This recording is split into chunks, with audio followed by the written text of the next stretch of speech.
अस्सलाम वालेकुम, आदाब, सुबह बखैर और खुशामदीद मेरी तमाम सहेलियों को, उनके घर वालों को, प्यारे प्यारे बच्चों को और बुज़ुर्गों को। जैसा कि आपने देखा कि पूरा हमारा हफ़्ता जो है वो गुज़रा, हम लोगों ने अपने प्रोग्राम का जो आगाज़ है वो नेशनल एंथम से किया और आज जिस वक्त नेशनल एंथम ख़त्म हुआ तो मादर मिल्लत मोहतरमा फ़ातिमा जिन्ना की आपने तस्वीर देखी। हम आपको बताते चलें कि आज का दिन बहुत अहम दिन है, वो इसलिए क्योंकि आज का दिन वो है कि जिस दिन मादर मिल्लत मोहतरमा फ़ातिमा जिन्ना ने वफ़ात पाई। और जब हम हिस्ट्री उठाते हैं पाकिस्तान की और देखते हैं उन तमाम ख़वातीन के किरदार पर जो तहरीक आज़ादी में, तहरीक पाकिस्तान में अदा किया ख़वातीन में, उनकी सरबराह थी मादर मिल्लत मोहतरमा फ़ातिमा जिन्ना, जिन्होंने अपने भाई के शाना बशाना चलते हुए वो बिल्कुल इस तरह से थी अपने भाई के लिए कायदे आज़म मोहम्मद अली जिन्ना कि जिनका ये पूरी कौम देना दे ही नहीं सकती। इस तरह से उन्होंने शाना बशाना चल के अपने भाई के साथ इस मुल्क को बनाने में उनका साथ दिया कि कायदे आज़म मोहम्मद अली जिन्ना ने एक मौका पर ये बात कही कि मेरी बहन मेरी ज़िंदगी में उम्मीद की एक किरण की तरह हैं। और कायदे आज़म मोहम्मद अली जिन्ना को अपनी इस बहन के ऊपर इस कदर भरोसा था, इस कदर यकीन था, वो जानते थे कि जितनी भी ख़वातीन हैं जो कि आने वाले वक्त में जब पाकिस्तान इंशाल्लाह बनेगा तो तमाम ख़वातीन के लिए एक बहुत बड़ी इंस्पिरेशन बनेंगी। एंड इट्स अ फैक्ट कि आज जब हम पाकिस्तान की ख़वातीन के हवाले से बात करते हैं, वो ख़वातीन जिन्होंने इस मुल्क की तरक्की के लिए बहुत सा काम किया है, मादर मिल्लत फ़ातिमा जिन्ना का नाम सर फहरिस्त आता है। और ऐसी मिसाल हमें मिलती है उनकी ज़िंदगी से कि शायद वो बस अपनी ही मिसाल है और हमें उनकी ज़िंदगी और जो अमल उनका रहा और जिस जज्बे और जिस जुनून के साथ उन्होंने पाकिस्तान के लिए, ख़वातीन के लिए काम किया, मेरा ख़्याल है हर औरत को उस बारे में सोचना है। और जो अमल उनका रहा और जो ज़िंदगी उन्होंने गुजारी, बहुत सारी मुश्किलात भी थीं, जैसा कि हमारी आपकी ज़िंदगी में मुश्किलात होती हैं, उस तरह की मुश्किलात हरगिज़ नहीं थी। उनसे बहुत बढ़कर मुश्किलात का सामना किया, मगर प्रूव किया कि एक औरत भी इस मुल्क की तरक्की के अंदर बिल्कुल उतना ही अहम किरदार अदा कर सकती है कि जितना कि एक मर्द।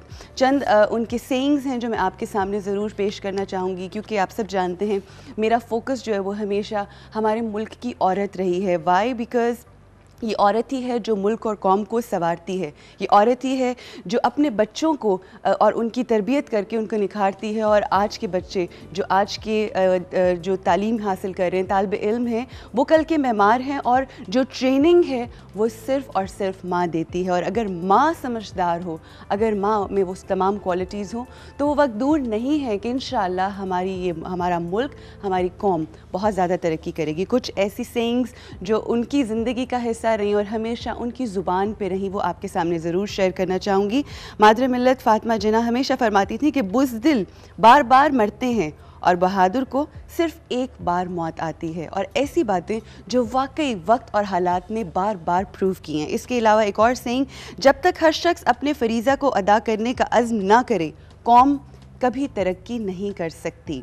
और इसके साथ साथ एक और चीज़ जो मैं ज़रूर शेयर करना चाहूँगी, जो अक्सर कहती थी कि आज़ादी की हिफाजत कवानीन से नहीं, जज्बा अमलो ईसार के ज़रिए होती है। ख़वातीनो हज़रात, ये आज का दिन वो दिन है, मेरा ख़्याल है हर दिन वो दिन होता है जब आपको सीखने को बहुत कुछ होता है आपके पास। हर रोज़ कोई ना कोई ऐसी शख्सियत का हम जिक्र कर रहे होते हैं कि जिनकी ज़ात से, जिनकी ज़िंदगी के अमल से, उनकी सीरत से हम बहुत कुछ सीख सकते हैं। मगर वही मकसद है कि जब तक आप जानेंगे नहीं इन चीज़ों के बारे में, जब तक आप पढ़ेंगे नहीं और उसके बाद जब तक आपकी ज़िंदगी में अमल नहीं होगा, ज़िंदगी बदलने की नहीं है। और एक चीज़ जो भी मैंने पहले पढ़ी, जब तक हर शख्स अपने फ़रीज़े को अदा करने का अज़्म नहीं रखेगा, कोई तब्दीली नहीं आएगी। हम सबको अपने अपने तौर पर सोचना ये है कि हमारी ज़िम्मेदारी क्या है, हमारा फ़र्ज़ क्या है। हम सब जानते हैं, कल मैं जिस वक्त टेलीविज़न देख रही थी रात को और जो कुछ हो रहा है पिछले 3 दिनों से कराची में, वो देखकर वाकई दिल खून के आंसू रोता है। आपको मैं क्या बताऊं कि मेरे लिए कराची जो है, कराची क्या हमारे मुल्क का कोई भी हिस्सा हो कोई भी शहर हो, छोटा सा कोई कोना ही क्यों ना हो, वो उतना ही अहम है जितना कि ज़ाहिर बात है हम सब जानते हैं कि कराची जो है उसको रुतबा है जिस तरह से अगर पूरा पाकिस्तान जिस्म है तो कराची उसकी रीढ़ की हड्डी है। और ये कहा जाता है कि अगर रीढ़ की हड्डी ज़रा सी भी डैमेज हो जाए और होना शुरू हो जाए तो इंसान का जिस्म नहीं बचता। और ये वक्त है कि हम सबको अपना अपना फ़र्ज़ के बारे में सोचना है।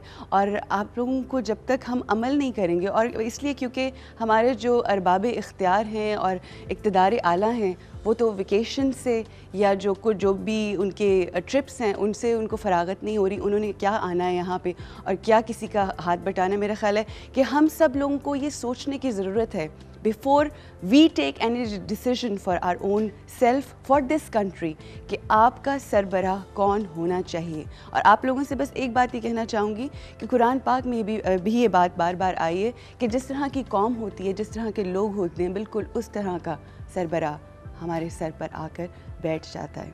अब आप लोगों को सोचना ये है कि क्या आप सब वैसे ही हैं जैसे हमारे पॉलिटिशियंस हैं, जैसे ऐसे वो लोग हैं जो बड़ी बड़ी सीट्स पे बैठे। और अगर ऐसे हैं तो फिर आप जब तक तब्दील नहीं होंगे वो लोग भी तब्दील नहीं होंगे। कभी कोई तो कभी कोई, मुख्तलिफ लोग आके हमें रूल करते रहेंगे। और उसी तरह से एक बच्ची, जिस तरह से कल एक बच्ची अपने स्कूल से निकली, जब वो गई तो उस वक्त उसका बाप था, मगर जिस वक्त वो घर वापस आई तो उसका बाप उसके साथ नहीं था। सोचने की बात यह है कि आज वो बच्ची है जो टेलीविज़न पे चीख चीख कर पुकार रही है कि कहाँ ये सारे कानून के मुहाफ़िज़, कहाँ ये सारे कानून के रखवाले। एक लम्हे के लिए सोचें कि वो बच्ची, मैं भी, खैर मैं बच्ची नहीं मगर वो आप भी हो सकते हैं, आपकी बच्ची भी हो सकती है, और वो औरत मैं भी हो सकती हूँ। हमें भी खुदा न खास्ता ऐसी मुश्किलात का सामना करना पड़ सकता है।